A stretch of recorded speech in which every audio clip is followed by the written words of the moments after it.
Hey, what's going on, everybody? Welcome. Today is Wednesday, June 14th, 2023. My name's Jeremy, and this is my first cup.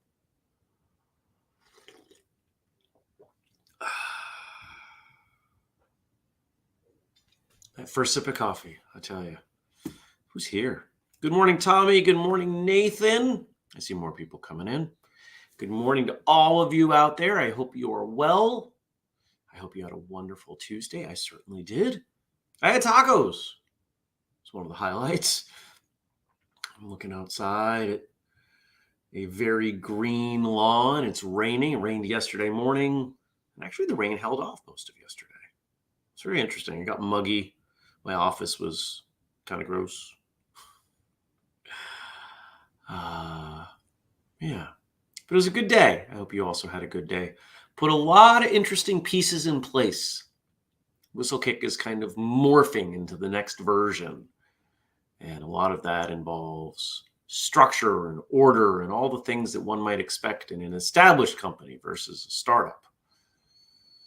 Turning into a business owner instead of an entrepreneur. I don't know how I feel about that. But it's what's necessary to move things forward.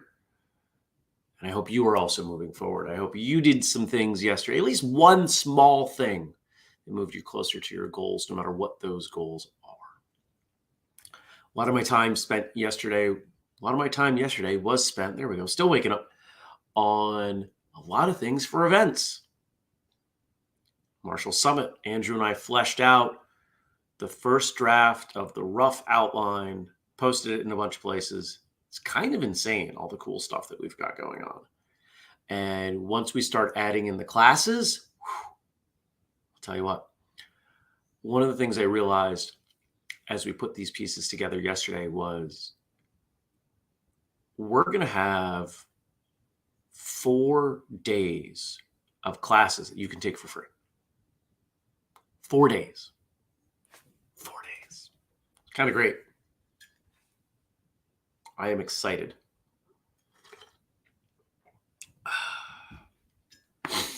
So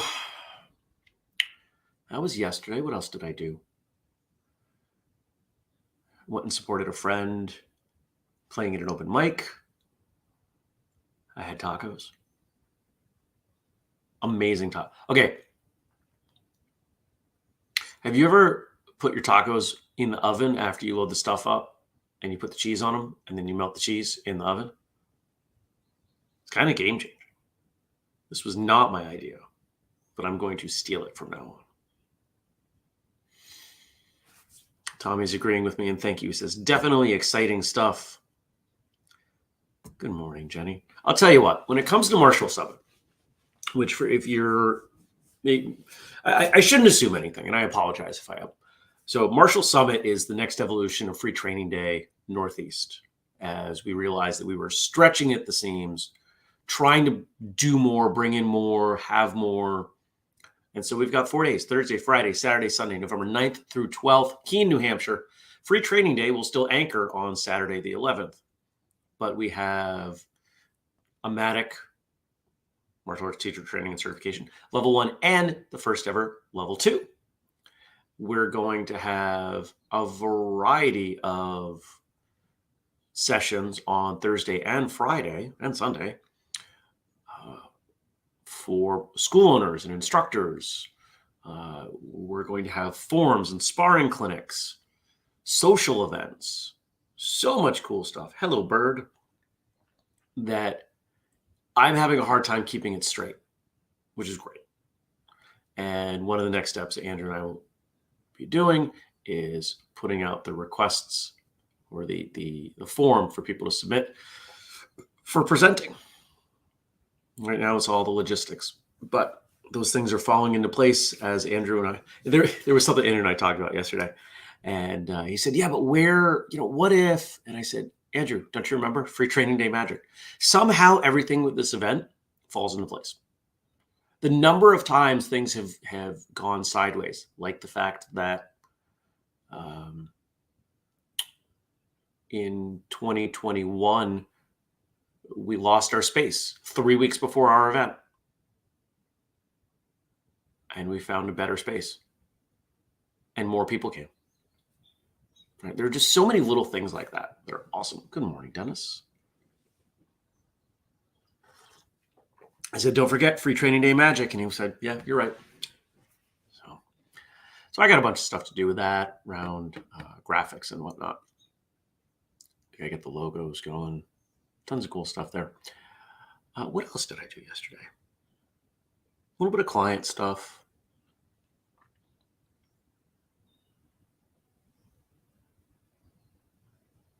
That was much of it. Today's Wednesday. Got to do the books. Andrew and I are recording some Thursday episodes in there. Client call. Supporting a different friend at a different thing. Comedy thing this evening. And did a few more things yesterday, moving closer to opening my martial arts school. So that's all great. It's a lot of great stuff happening. I hope you have great stuff happening in your life as well. Good morning, Dennis. I don't know that I acknowledged you yet. I think I acknowledged Jenny. I'm still waking up. My brain's still getting into first gear. That's kind of what my brain's doing right now. How about you? How was your Tuesday? What did you do? What do you have to share? What were your wins? What were your challenges?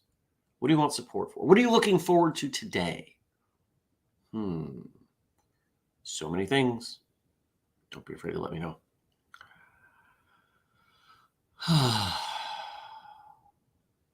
What else do I want to monologue about with you? I'm thinking.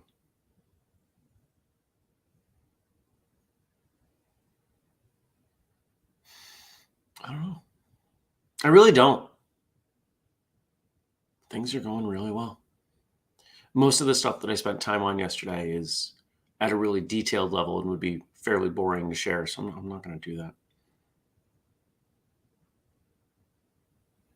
Jenny trained, cleaned, and did a little bit of prep for free training day. A little bit of free training day, Mid-Atlantic prep. Awesome. Like seeing what's going on there. I'm excited for that.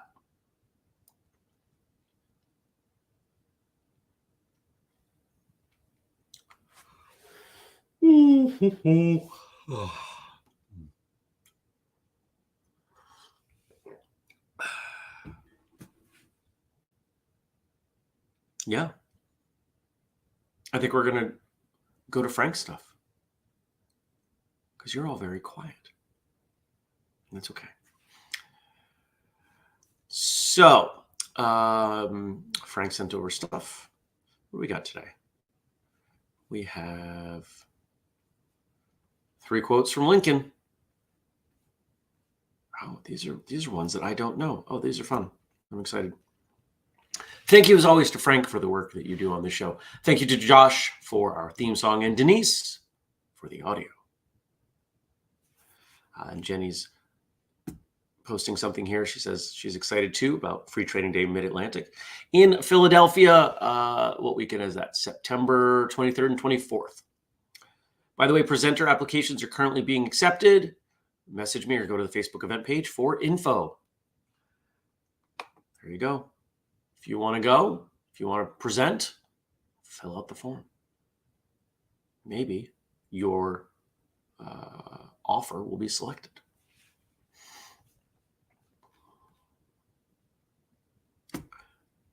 Speaking of present, I'm about to present my screen. And she says, yes, September 23rd for Free Training Day, September 24th for MATIC Level 1.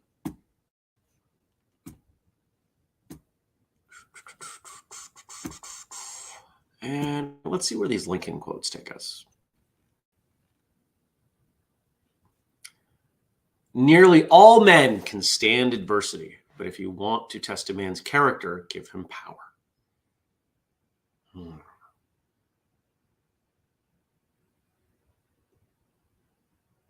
Would we consider the ability to express one's opinion anytime to many people via social media as power? If so, I think that this becomes very poignant. Yeah. Because there are a lot of people who abuse that power. They use it to be disrespectful. I saw somebody I follow on TikTok who I think he spends a little bit too much time engaging with trolls, but a person who looks to be in probably his 50s, claiming a black belt, puts up this comment that's just blatantly disrespectful. Would this person say this to the content creator's face? Probably not. And of course, because I think this is how it should be, that person opened themselves up to all sorts of ridicule for their own personal shortcomings.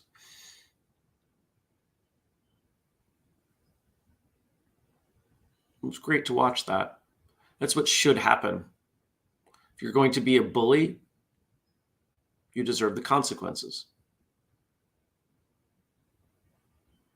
This is why bullying in schools is so bad, because there aren't consequences. Not in the way that there need to be.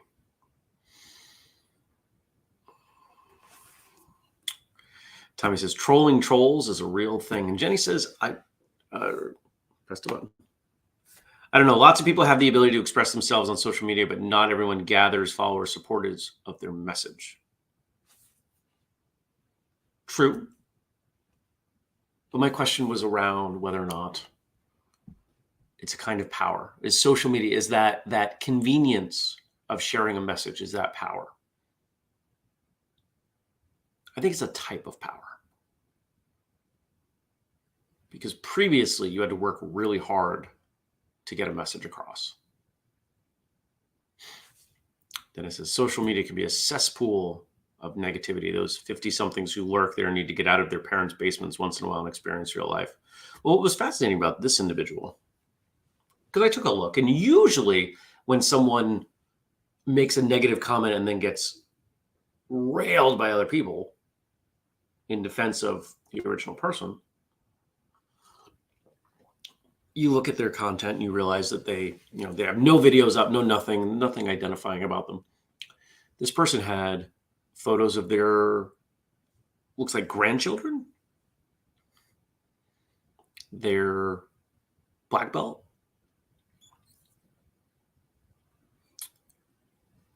It's not the typical basement dweller that we're used to seeing.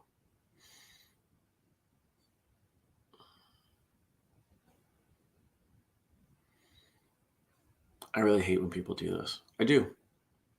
I hate when people exert effort to tear down others. Bullying is one of my least favorite things in the world.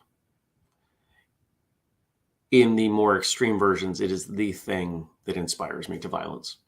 It's the only thing.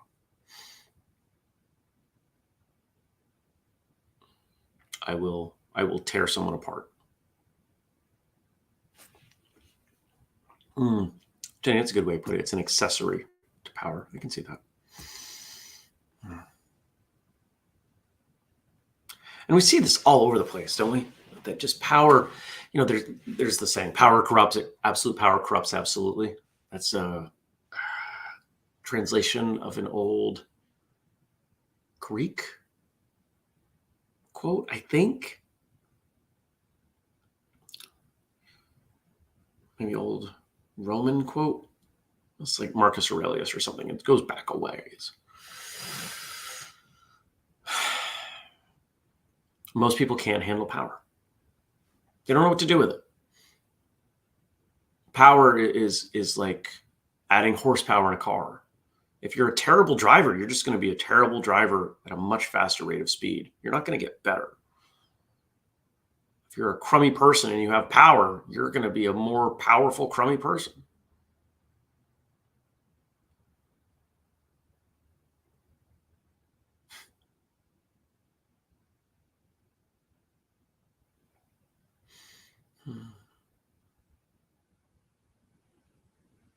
I think we've seen more than enough examples of people who do not deserve power.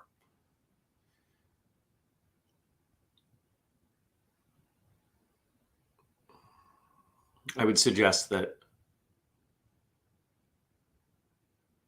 a good direction to take society would be one where we find points of power and do our best to eliminate them. Because we all know this. We all know power is a very corrupting force. But we seem to think we have to have it. And I suppose that it'd be very difficult to get rid of all of it. But there are plenty of ways to streamline it, to reduce its impact. And yet, if you look, there's a strong contingent society that continues to want to exert more and more power over itself. Well, this is the way everyone should live. So I want someone to make everyone do this thing that I already do or believe or force or whatever. That's not how I see it, but that's okay. No one asked me. Coffee. Next. If you have never failed, you have never lived. It's another quote about comfort, isn't it? Being uncomfortable, discomfort, finding those places. What is failure other than a really big sense of discomfort? If you try to do something and it doesn't work, there you go. I had a thought yesterday as I was driving that the greatest fear we have, the greatest discomfort we have is embarrassment. Failure in front of people is embarrassment. If you think about the things that people are most universally afraid of, the root in there is embarrassment, not wanting to seem foolish. And I think that sociologically, that comes from an instinct to avoid losing social standing.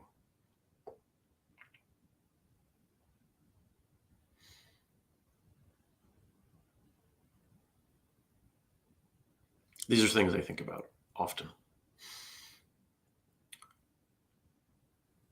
But it's also the way that we climb the social ladder,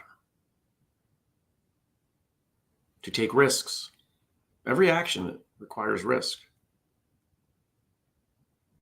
The bigger the risk, the bigger the reward, potentially. Good morning, Brian.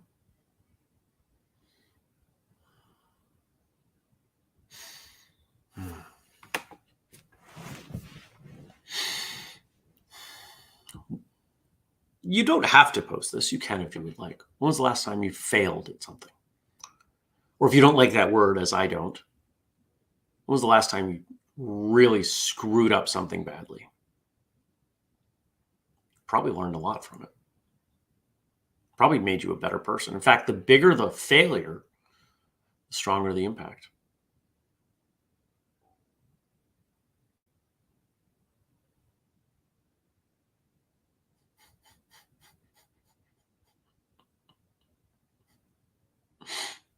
Tommy says, I'm competing. Hi, Jeremy. I'm competing with Sammy, his dog, in the moment.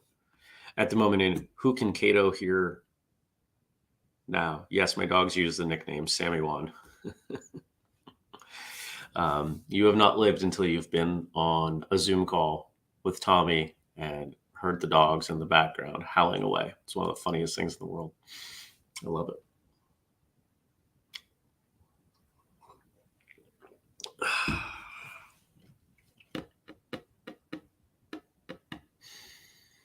If human beings learn by making mistakes, if that is the primary method of us associating what we do with the outcomes that we're looking for,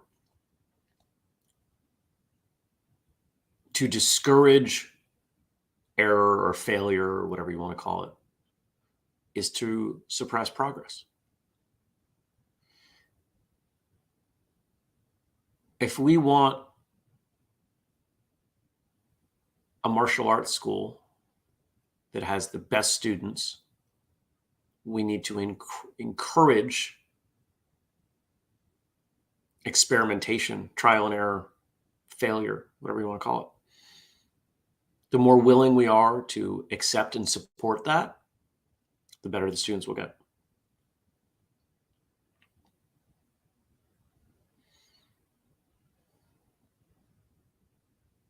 What if there wasn't wrong? What if there was just less good?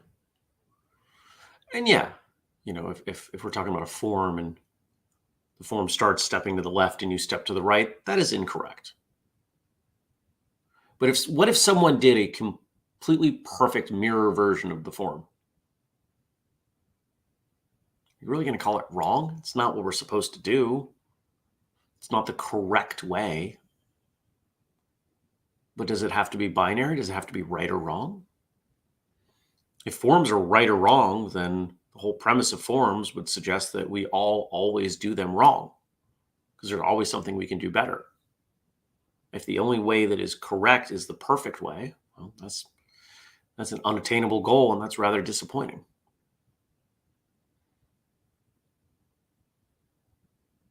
If someone just learns it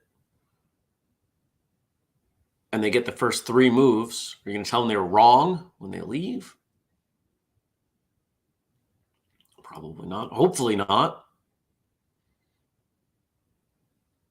See, the whole reason that I'm opening a school is to take some of these concepts, these concepts of philosophy and academic educational theory into a martial arts setting, and to test my theory that I can get people to a very high level of proficiency in a very short period of time by throwing out some of the old traditions around how we learn. My theory is that with 2 days a week, I can get someone to black belt level in 2 years.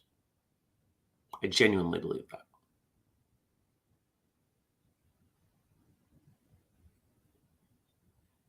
So what would that be?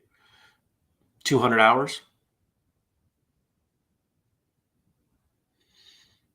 They'll probably need to do some training on their own. So let's call it 250 hours. I bet I can get someone to black belt competency in 250 hours.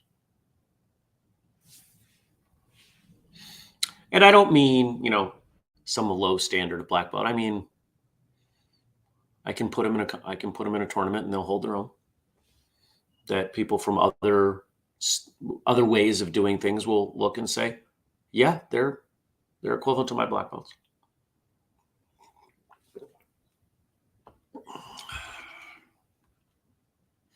Tommy says he's in the middle of a huge fail right now, and it's completely humbling. It's an opportunity for growth, or as one of my mentors refers to it, an AFOG, AFOG, another opportunity for growth.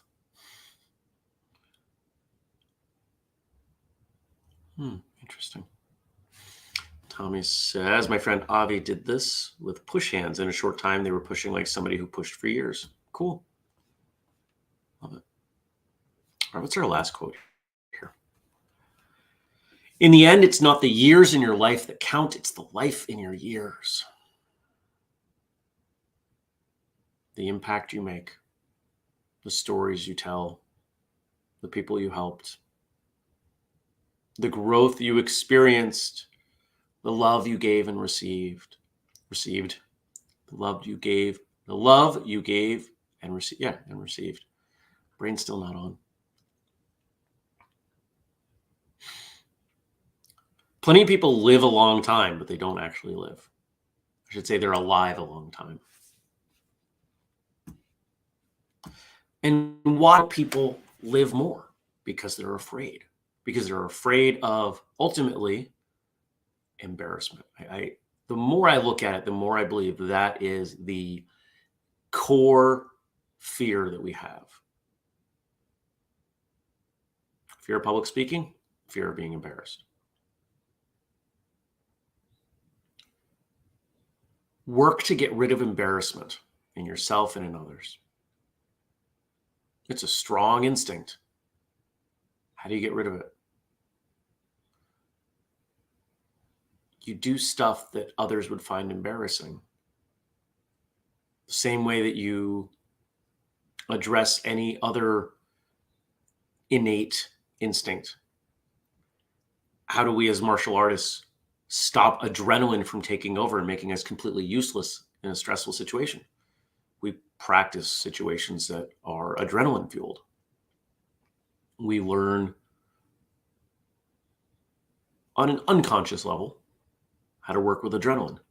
We put ourselves in situations so that adrenaline doesn't come as strongly. It's not paralyzing. Same thing with embarrassment. I would guess 95% of the world wouldn't do a show like this. They'd be afraid of embarrassing themselves. I embarrass myself on a daily basis with this show. That's okay. Because it's not the end of the world. If I do goofy things, how about the times that I've sneezed? And I go over here and I sneeze and I keep talking to you and I'm trying to figure out what to do with, my hands all wet now. It's gross, right? Like there are embarrassing things that happen to all of us on a daily basis, but we pretend it's just us. Nobody really cares. It's just us.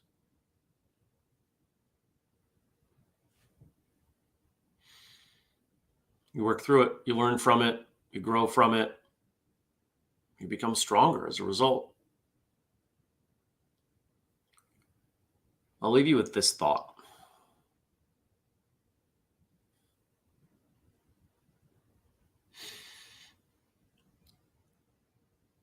I believe that the way to develop anything is just to add a little bit more to whatever the stimulus is. And it's easy to think about this in terms of lifting weights.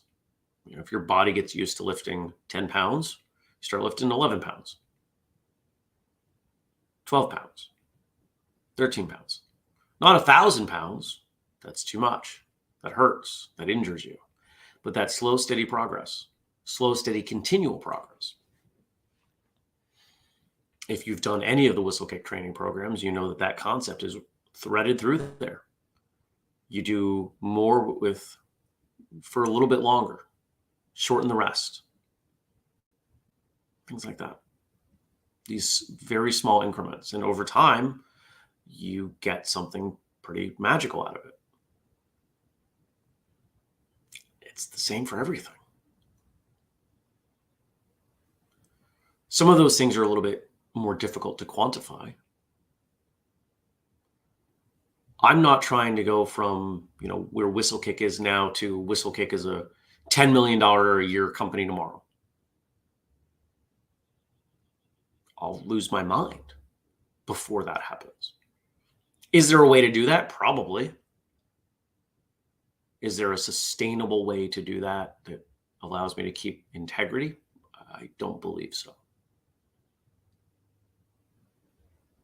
But I'll keep working in that direction because I want the company to grow.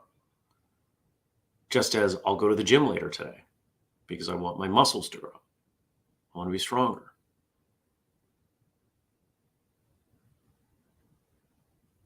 Iterative progress.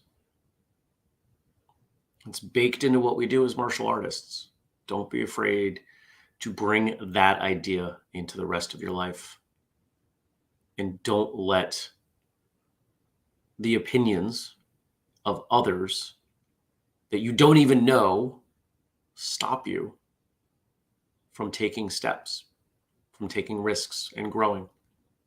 It is always worth it.